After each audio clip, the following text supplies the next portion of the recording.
যাতে করে আস্তে আস্তে তারা অর্থনৈতিকভাবে স্বাবলম্বী হয়ে উঠতে পারে। প্রিয় ভাই বোনেরা, আজ এই চট্টগ্রাম সহ সারা বাংলাদেশের একটি বড় সমস্যা, সেটি হচ্ছে জলাবদ্ধতা। এই চট্টগ্রাম শহর, চট্টগ্রাম জেলার বিভিন্ন উপজেলা সহ সারা বাংলাদেশে খাল বিল নদী নালাগুলো বন্ধ হয়ে গিয়েছে।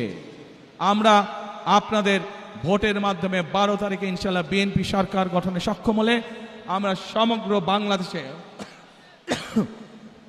খাল কাটা কর্মসূচি চালু করতে চাই।